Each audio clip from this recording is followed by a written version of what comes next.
Well, welcome. On behalf of Dr. Lloyd Harris and the School of Religious Studies, we welcome you to 2023, The Messianic Secret, Miracle Stories and Ministry in the Gospel of Mark. I want to ask before I introduce the morning speaker that if you will assist us by liking and sharing. That's the popular thing to do now when you go virtual, like and share with others. Our speaker this morning is Bruce Mcclure, Dr. Bruce Mcclure. He's also the minister of the Church of Christ in Prince George, Maryland. Bruce brings us a wealth of knowledge, expertise, commitment to the word, not only in ministry, but in his private practice of serving families, marriage and family therapy, and other areas. And we look forward to what Brother Mcclure is going to share with us on today. He has a very exciting topic, the kiss of Judas. And I know that he's going to do us well. So we look forward to your word, Brother Mcclure. Preach the word, and God bless. God bless you.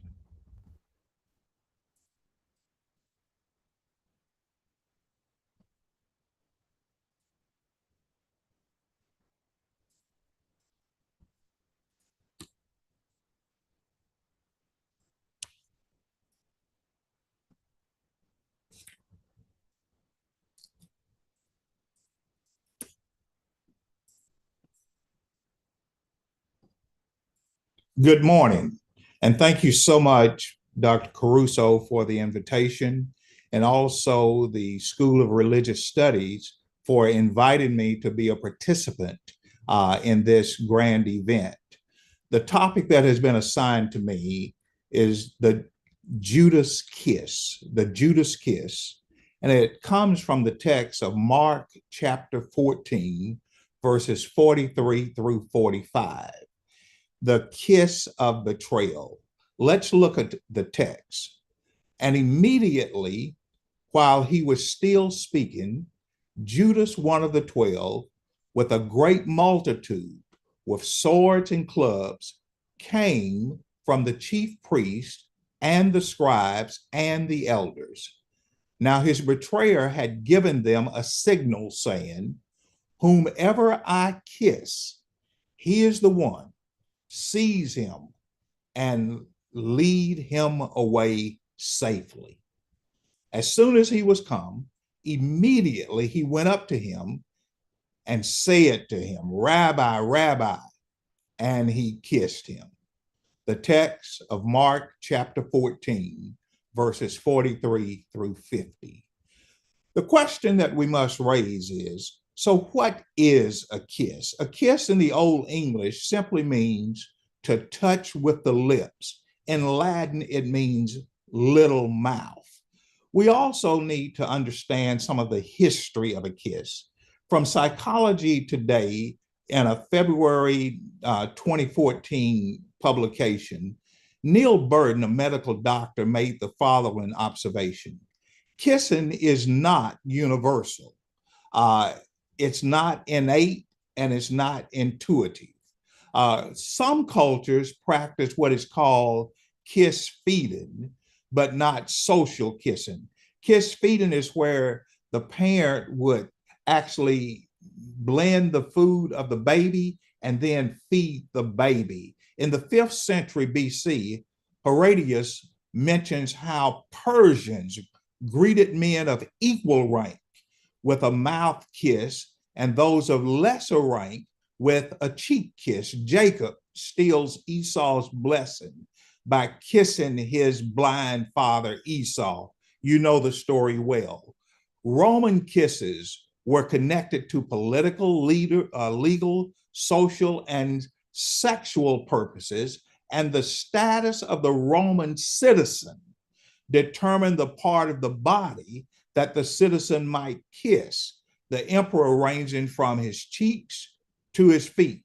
Thus the phrase arose, the seal with a kiss. Couples during the Roman period would kiss in front of a gathered assembly. Early Christians greeted with a holy kiss. We know that from Romans 16:16. But we must also understand it was subjects and vassals who kissed the robe, the ring, or the slippers of the higher ranks. Now, behaviorally, it is believed that somehow kissing released hormones and other compounds through the lips and the tongue, which cause the brain to release pleasure and decrease stress. Now, that's important when we get to the kiss of Judas. It is believed that it would cause the brain to release pleasure and decrease stress. Now, public kissing were men kissing men because it was unacceptable in Islam and Judaism and most other Eastern cultures and religions for any form of men-women public contact to occur, regardless of one being married or single. Now, let's move quickly into the lesson. Kissing has little to do with sentiment toward a situation or event or opinion. Kissing was seen as that which was the seal of externalizing that which one had already spoken as a vow of intention. Kissing was seen as the formalization of a transaction. Kissing was the verification of the oath. Kissing was the performance for all the witnesses to see. It could convey loyalty. It could acknowledge honor. It could acknowledge recognition of one's legal sovereignty. It could communicate adoration. It could show one's passion. Now, according to Dr. Christine Axon, a medievalist who specialized in 13th century religious history and currently teaches at St. John University in Queens, New York, kissing could be a communication of treachery. Kissing could be an opportunity for misbehavior. A Danish king, Horikar, is referenced who kissed Beowulf and embraced his neck when the hero departed after slaying Grendel. Now, 3 points about our text today. Number one, when you look at what Judas did, it gave Judas satisfaction, but it was a kiss of betrayal. We have a term and we know it well. We hear it, assalamu alaikum. Salam alaikum means peace to you. In Matthew 26, verse number 47, Judas said to Jesus, "Hail, Caro, Master, be well, thrive, rejoice."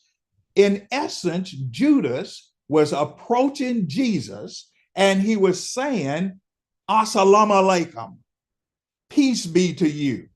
And yet he was happy himself. His hormones were saying, it's bringing satisfaction to me because I'm getting gratification in betraying the Lord. Here's point number two. Most of the time, the response from assalamu alaikum is salaikum salam, and also to you, peace back. It is not returned to everyone. So Judas will come to Jesus and say, "Peace be unto you." Jesus says to him, "Do what you got to do."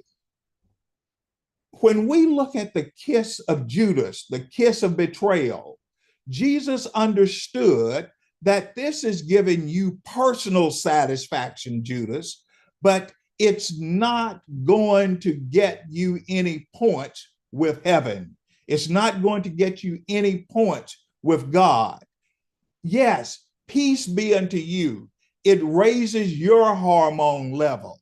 It makes you feel good about you, but it's a kiss of betrayal, and I cannot offer the peace back to you. Here's point number three.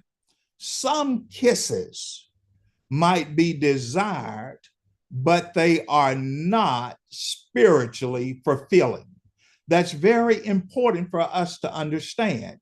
Kisses can be desirable, but that does not always mean that the kiss is a fulfilling kiss. Let me go back and I'll show you this in the text. As soon as he had come, immediately he went up to him and he said to him, "Rabbi, Rabbi," and he kissed him. That is not a good indicator. Some kisses are desired, but does it really fill the person up spiritually? Now, the kiss of Judas, all things work together for good to those who love the Lord. We understand that. But Judas had no intent of blessing heaven. Judas had no intent of blessing Jesus. But that kiss that turned Jesus over as a betrayal, Jesus said, "Now, if I be lifted up from this earth, I will draw all men to me." Judas puts in motion a plan from heaven. Judas feels good about doing evil, but God is able to turn that evil into a blessing. When people come to us with an unhealthy agenda, a kiss of betrayal, we cannot make it go away, but God can.